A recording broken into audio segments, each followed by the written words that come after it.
औरंगाबादचं संभाजीनगर केलं, अहमदनगरचं अहिल्यानगर केलं ना. मग माझा तुम्हाला प्रश्न आहे, अहमदाबादचं कर्णावती नगर कधी करणार याचं उत्तर एकदा देशाला द्या, आणि कधी देणार आहात हेही सांगा. त्यामुळे प्रत्येक वेळेला यायचं आणि महाराष्ट्राला दोष द्यायचा आणि मराठी माणसाला दोष द्यायचा, हे याच्या पुढे सहन केलं जाणार नाही. खरं तर आजचा योग 20 वर्षांनी आलेला आहे. 19 मार्च 2006 ला या शिवतीर्थावर आपल्या पक्षाची स्थापना झाल्यानंतरची सन्मान्य राजसाहेबांची पहिली सभा या शिवतीर्थावर झाली, आणि आज 20 वर्षांनी 19 मार्चलाच या शिवतीर्थावर सन्मान्य राजसाहेबांची सभा होते. हा योगायोग 20 वर्षांनी जुळून आलाय. आणि मी अभिमानाने सांगतो,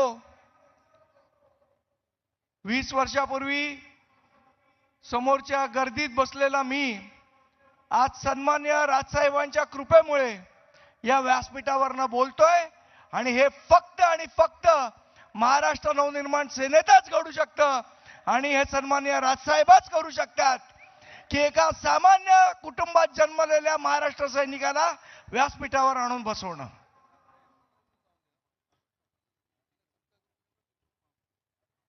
मला असं वाटतं, त्या 19 मार्च 2006च्या सभेत सन्मान्य राजसाहेबांचं एक वाक्य होतं. ते वाक्य आजही माझ्या अंगावर काटा आणतो. त्या भाषणात सन्मान्य राजसाहेब म्हणाले होते, माझ्या बरोबर काम करणारा जो माझा कार्यकर्ता आहे, त्याची आई, त्याचे वडील, त्याचे भाऊ, त्याची बायको, त्याचा मुलगा, यांना एक प्रकारचा अभिमान वाटला पाहिजे की माझा मुलगा फुकट गेला नाही, माझा नवरा फुकट गेला नाही, तो राजसाहेबांबरोबर आहे, या प्रकारचा अभिमान त्याला वाटला पाहिजे. हे सन्माननीय साहेबांचं वाक्य होतं, आणि मला आठवतंय खूप जणांची रिंगटोन होती ती.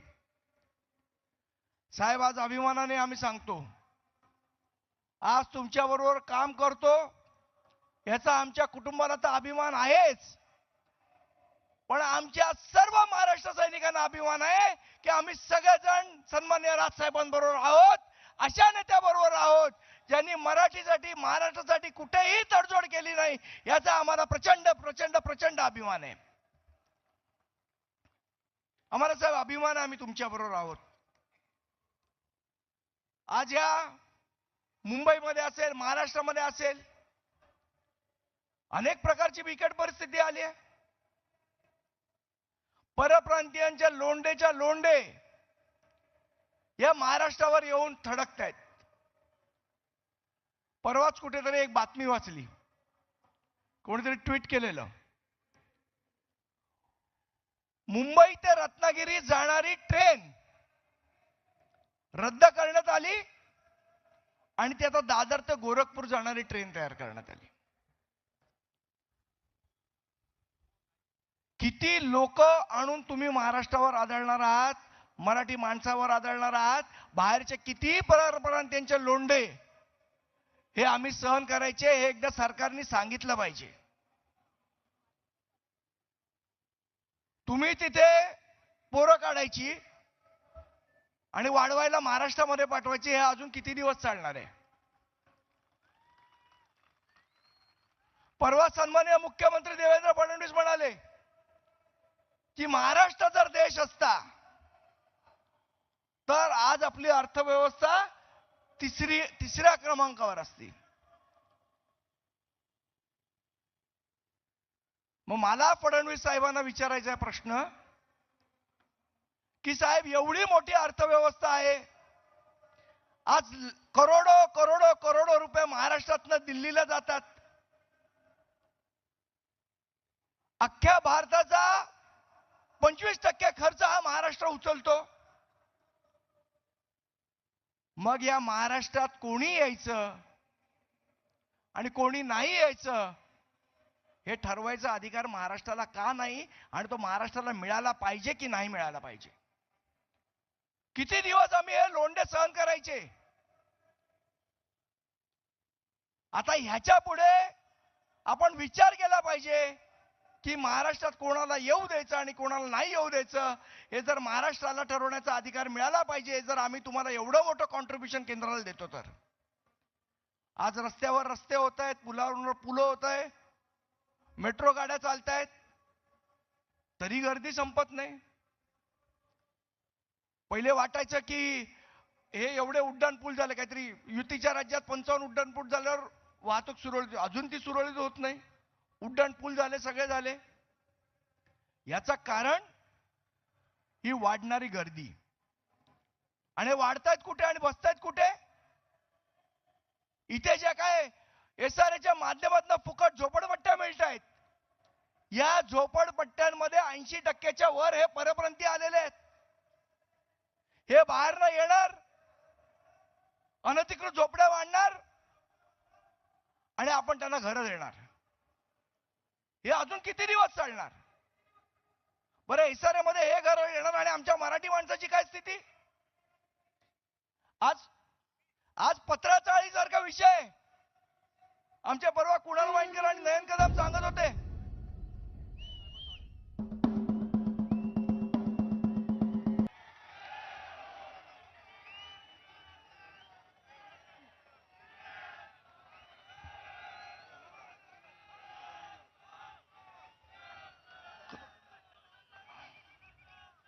खरं तर सन्मान्य राजसाहेबांचं आगमन झाल्यावर काय भाषण करायचं त्याच्या आधी पाय लटपटायला लागतात. तरी सन्मान्य साहेबांच्या परवानगीने माझा जो उरलेला मुद्दा आहे तो तेवढा फक्त पूर्ण करतो. जो पत्राचाळीचा विषय मी आपल्याला सांगत होतो की त्या पत्राचाळीमध्ये भ्रष्टाचार झाला, काय झालं. 2-4 गुजराती बिल्डर तिथे आणले गेले, त्यांनी एफएसआय विकला. एसआरए वाल्याला फुकट झोपडा मिळतात, पण तिथे राहणारा जो आमचा अधिकृत मराठी माणूस आहे त्याला फसवलं. म्हाडाच्या माध्यमातून नंतर काम कंप्लीट केलं.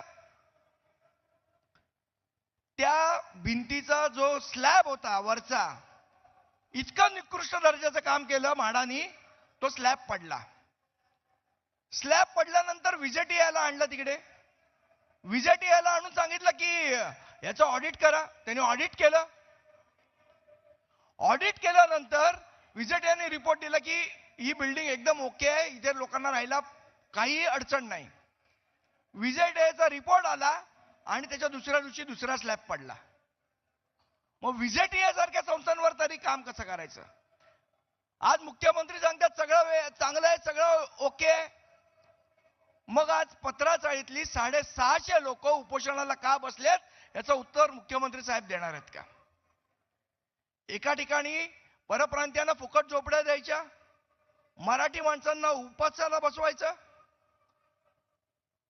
फेरीवाल्यांचा प्रश्न असेल, जो मुद्दा सन्मान्य राजसाहेबांनी घेतला होता की 150 मीटरच्या आसपास फेरीवाले नको, त्यावेळेस हेच सगळेजण आपल्या अंगावर आले होते. आज तुम्ही फेरीवाल्यांना बंद केलं, काय सांगून बंद करताय? बांगलादेशी फेरीवाले आहेत. मग किती बांगलादेशी फेरीवाल्यांवर तुम्ही एफआयआर केला? जरा एकदा याचा आकडा तरी मुख्यमंत्री आणि गृहमंत्र्यांनी द्यावा. बांगलादेशी होते ना. पहिली गोष्ट, आले कुठनं? बरं, आले तर आले, यांच्यावर एफआयआर का नाही झाली?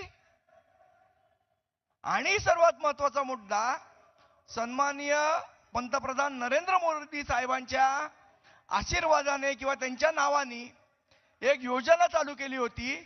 सगळ्या फेरीवाल्यांना सरसकट, निवडणुकीच्या आधीची गोष्ट सांगतोय तुम्हाला, सरसकट सगळ्यांना 15-15 हजार रुपये फेरीवाल्यांना दिले. आता फेरीवाल्यांना बसू देत नाही. मग ते 15 हजार रुपये सरकार कसे वसूल करणार आहे? जे कर्जरूपी दिले तुम्ही त्यांना, ते तुमच्या बापाचे पैसे होते. हे आम्ही आणि तुम्ही दिलेल्या कर स्वरूपाचे पैसे होते, जे तुम्ही फुकटमध्ये वाटलेत लोकांना. आणि आता तुम्ही सांगताय सगळे फेरीवाले यांना बाहेर काढलं पाहिजे कारण हे बांगलादेशी आहे. मग बांगलादेशी होते तर त्यांना कर्ज का दिलं आणि आता ते वसूल कसं करणार आहात? आणि हे सगळं आपण बोललो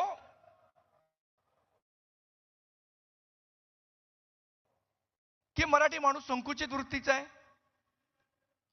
मध्ये फक्त एक छोटासा मुद्दा मांडतो. आमचे एक मीरा रोडचे कार्यकर्ते होते, कोणतरी माणूस होता तिथे, तो म्हणाला मी मराठी बोलणार